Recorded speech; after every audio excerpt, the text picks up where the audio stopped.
7 a.m., she noticed the family had not emerged to start their day. Concern prickled at her mind. With hurried footsteps, Peckham knocked on the front door, calling out in vain. When no response came, she pressed her hands against the door, only to find out it's securely locked. An unsettling weight settled over her, and she realized the house was eerily silent, ominous in its unbroken quiet. Unable to shake a growing dread, she reached out to Ross Moore, Josiah's brother. She called him, her voice trembling as she described her unease. Ross hurried over, knocking and shouting, yet there was no any answer. A cold shiver ran down to his spine as he fished out a house key from his pocket and unlocked the front door. Shattered as Ross pushed the door open. Standing on the porch, Peckham watched in horror as Ross stepped inside and headed straight for the guest bedroom.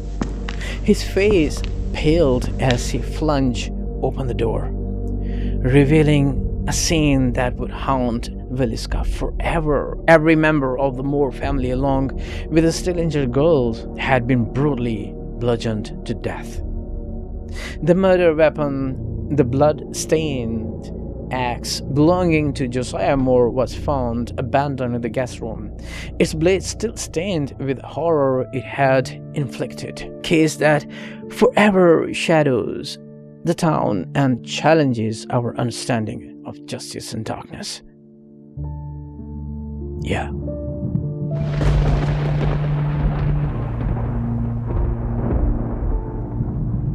Welcome to the Unsolved Mystery Cases series, where today we explore the chilling and still unsolved 1912 Villisca Moore family murders. Back in 1903, Josiah Moore purchases a 3-bedroom house which was built in 1868 in the town of Villisca, Iowa. Villisca is a quite small town in Iowa with a tight-knit community. The Moore family lived in a white 2-story timber house along East 2nd Street. The Moore family moved in. Father Josiah Moore, 43 years old, middle-aged man. His wife Sarah Nay Montgomery, or Sarah Moore, 39 years old woman.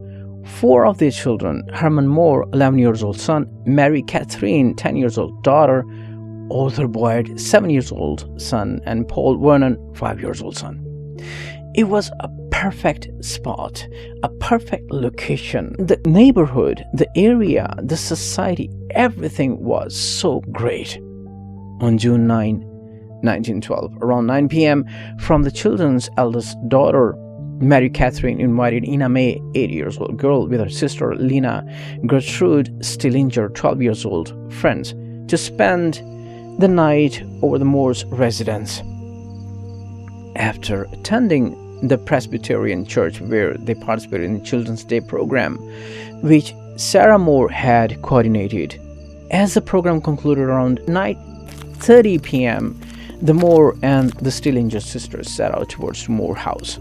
Arriving around 9:45 to 10 p.m., completely unaware that those would be their final moments. In the darkness that followed, 8 lives would be brutally slain, taken in the mysterious, unsolvable nightmare, leaving a haunting question: what exactly happened that night? And how could such a chilling horror remain forever shrouded in silence for over a century? On the morning of June 10, 1912, at the break of dawn, a chilling silence hung over the quiet town of Villisca. It was Mary Peckham, the Moore's vigilant neighbor, who first sensed that something was terribly wrong. At 7 a.m., she noticed the family had not emerged to start their day. No chores, no morning routines.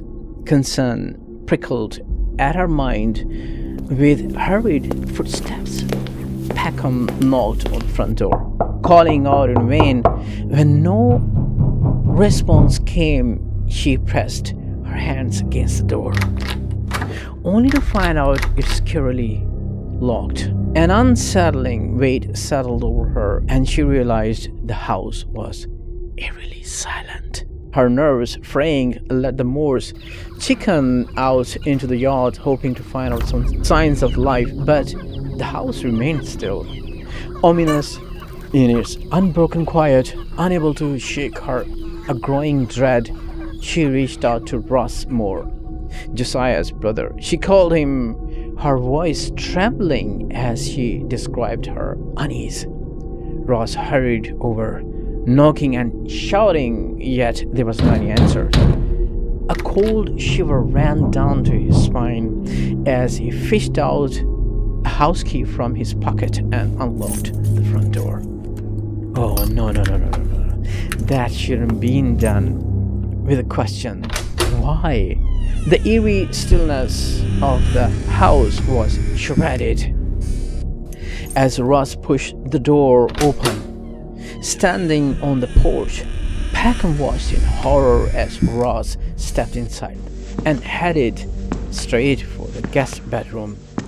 His face paled as he flung open the door, revealing a scene that would haunt Villisca forever. The lifeless bodies of Ina and Lena Stillinger sprawled across the bed, their faces frozen in eternal silence. Within moments, Ross knew what had happened. He urgently instructed Peckham to contact Henry Hank Horton, Villisca's primary peace officer. Horton arrived swiftly, his face grim as he stepped into the house. What he uncovered was a massacre. Every member of the Moore family, along with the Stillinger girls, had been brutally bludgeoned to death.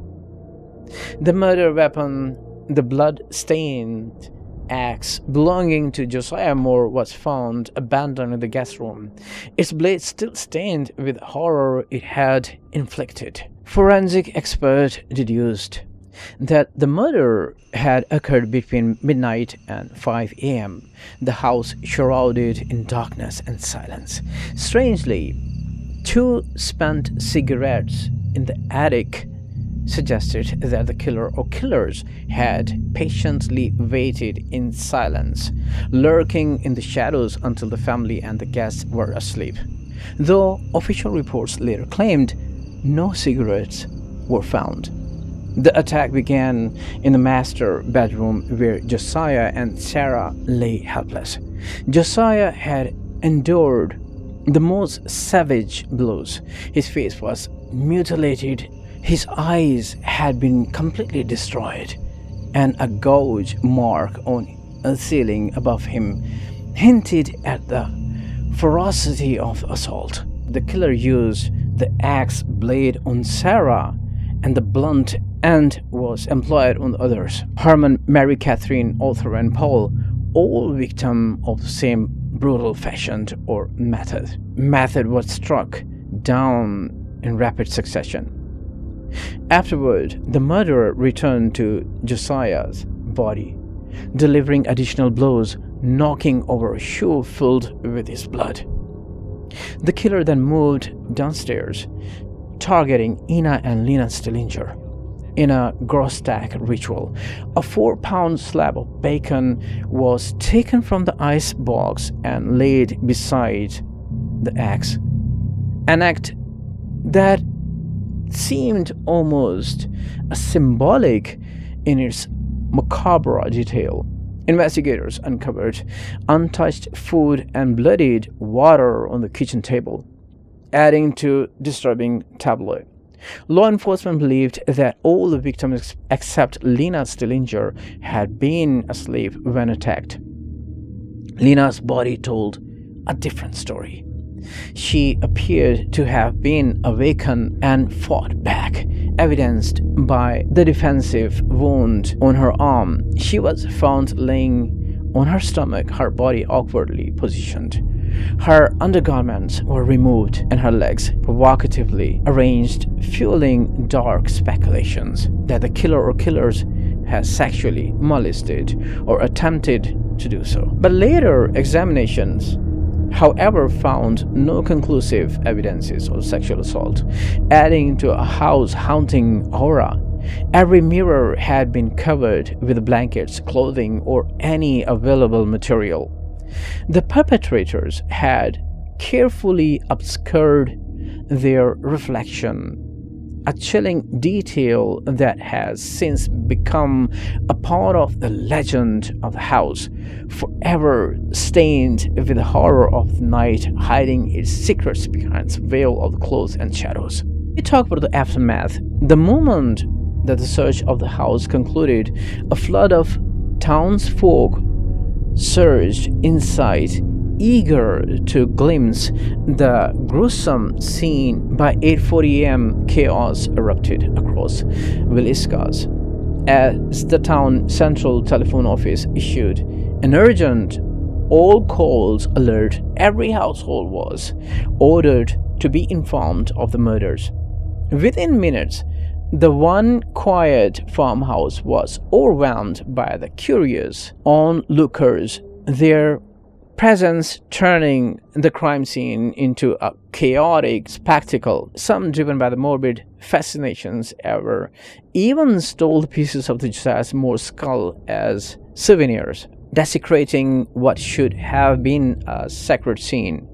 Amidst the crush, the murder weapon, the axe, was handled by hunters, each person's touch contaminating crucial evidence.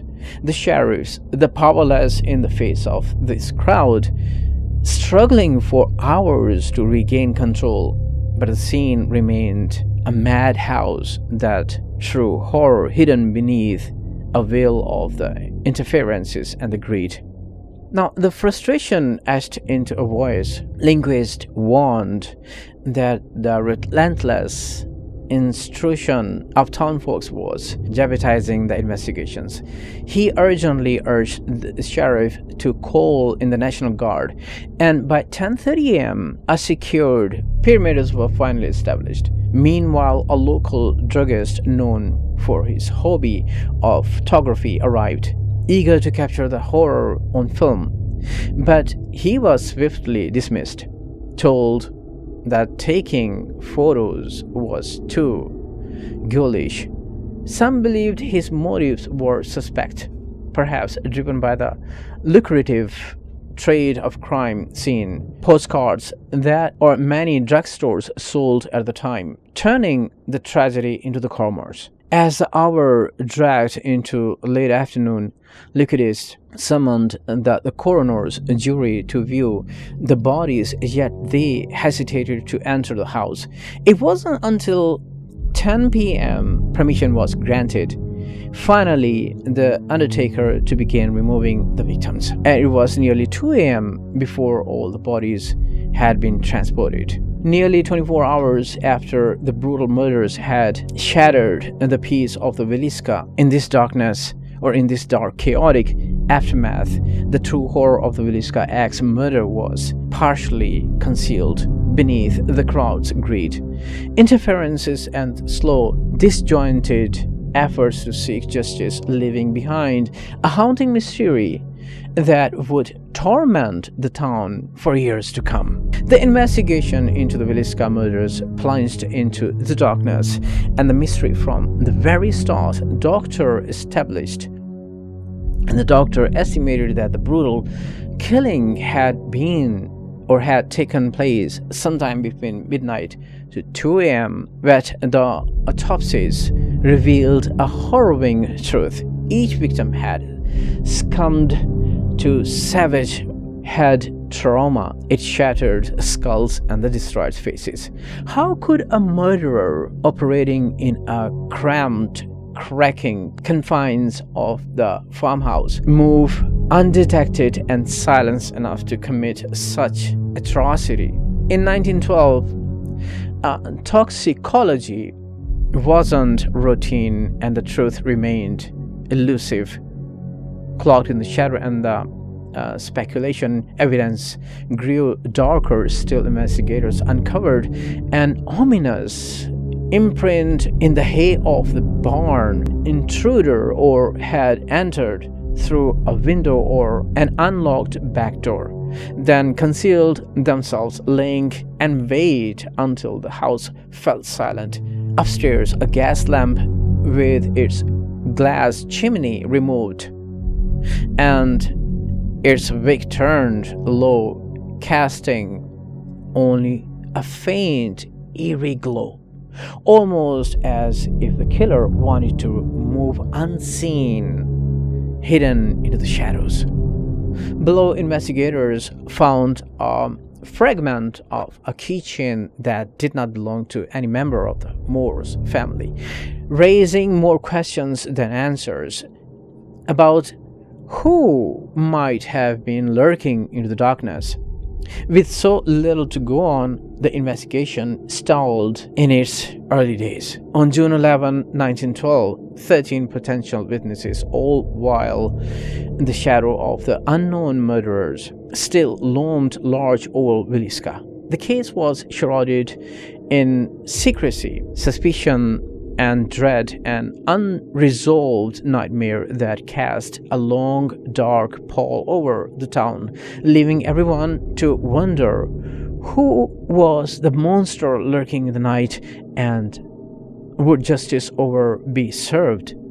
And if you talk about the suspects, over the years, the series of the individuals have been implicated or considered as potential suspects in the Villisca axe murder. Among them were George Kelly, a traveling minister with a troubled past; Frank F. Jones, a local businessman and politician; William Mansfield, an ex-convict and suspected serial killer; Paul Muller, linked through the broader series of the crime; and Henry Lee Moore, unrelated man with a violent history. Kelly's involvement was particularly notable. He was tried twice for the murders. The first trial resulted in a hung jury, while the second ended with its acquittal. Despite intense investigations, the suspects were ultimately exonerated, leaving the case shrouded in the mystery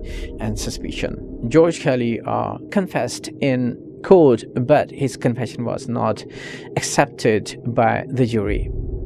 Frank F. Jones, a Villisca's resident senator, had a history with Josiah Moore, who previously worked for him. Moore's departure to start his own business reportedly hurt Jones' interest, and rumors of the sexual affair with Jones' daughter-in-law circulated, though no evidences supports this. William Mansfield became the prime suspect. The Burns Detective Agency, the Kansas City office detective James Newton Wilkerson, claimed Mansfield was the cocaine addict serial killer responsible for the multiple murders, including the axe murder of his wife. Henry Lee Moore, a suspected serial killer, was convicted of the murdering his mother and grandmother with the axe. Several months after the Villisca axe murder, striking similarities between these crimes and the Villisca's murder, including the use of an axe, led to strong suspicions that Moore, like the speculated Blackie Mansfield, might be responsible for some of all the axe murders. Before and after the Villisca's murders, Moore's axe murder of his mother and grandmother occurred, further fueling the theory of the serial killer. Samuel Roland Moyer. During the inquest, it was reported that Samuel, who was Josiah Moore's brother-in-law, had often threatened to kill Josiah. However, further investigation revealed that Moore's alibi confirmed his innocence and cleared him of the involvement in this crime. Paul Muller, in their 2017 book The Man from the Train, Bill James and his daughter Rachel McCarthy James examined the Villisca's murder as part of the broader series of the crimes believed to have been committed by a single serial killer. They identified the culprit as a Paul Muller, An immigrant, possibly from Germany, Müller was the focus of the unsuccessful year-long manhunt after being suspected as the sole perpetrator of the 1897 Müller of the family of the West Brookfield, Massachusetts. He had been employed as a farmhand. Today, the house in Villisca, Iowa has become a popular tourist destination. For those looking into an overnight stay at the house, that runs about $400 a night. For those less adventurous curiosity seekers, homeowners do offer daytime tours for $10. Years later, the crime remains unsolved. Where the killer hid, most likely. It's just so sad, especially with kids, and just not knowing what happened. By day, tourists are intrigued. I can picture it being haunted. It's like something you'd see in a movie. This is like on the top 10 of the most scariest places in the United States. Overnight guests frequent the home, hoping to catch a morsel of that horrific night Can you give us a sign if you're here?